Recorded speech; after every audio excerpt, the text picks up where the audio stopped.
So come see us in the exhibit hall. We got treats too. I like treats.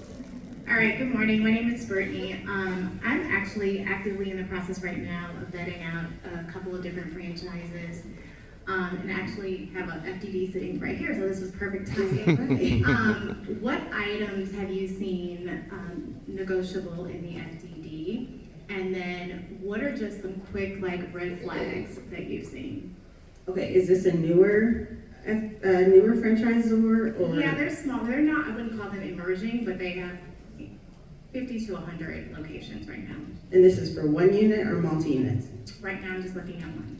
Okay, so the key is finding the things that matter to you, because again, there's only certain things, so you only expect a few things to get changed, if any. So it's got to be what makes the most sense for you. So it could be something like, and this is a new start, right? This is not an acquisition of an existing. Okay, so I don't know, maybe you care about,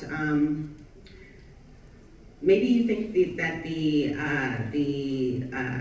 grand opening fees are a little bit higher than you think can support the business that you're trying to open. So maybe you say, hey, why don't we make a reduction on the initial grand opening fee, and maybe we roll it into some additional marketing fees over a more extended period of time. Maybe it's harder to get, your area is harder to get permitting done for your build out. You might want to buy some more time because it's slow in your area, or finding a location is challenging because there's not a lot of product on the market. Well, you might need a little more time there, and you don't want to be in default under your agreement because you didn't get it done on time. So it's things that are particular to you and your circumstances and what might help you be more successful. That's the kind of thing that you are looking for and that we look for when we're talking to people about negotiating and making changes, the few changes that will be made if at all. Does that answer the question? Yeah, it does. Thank you. Awesome. I think there was Lisa.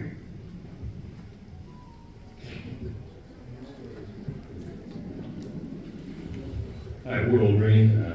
Actually did franchising for probably 40 years in 25 countries. So Lisa Hen, I was the CEO for Super Salad Green, and Granny's getting close.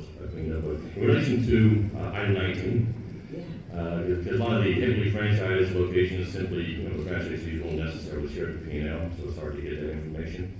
But for the brands that are heavily corporate, one of the best things I always suggest to people is just ask that company to see random P&Ls from locations directly. So I don't want a copy, I just want to sit down and look over an actual P&L versus just count on what they want to show, within item 19. It's a great way to get actual data where I'm making that decision, because it is all about the finance. It's about, you want to make money, but you want to have a passion behind something that makes money. Yeah. But that's where you got to find great information.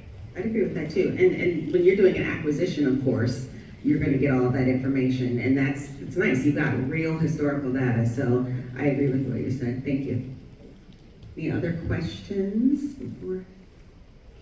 Lunch is happening soon. All right. Well, thank you, everyone.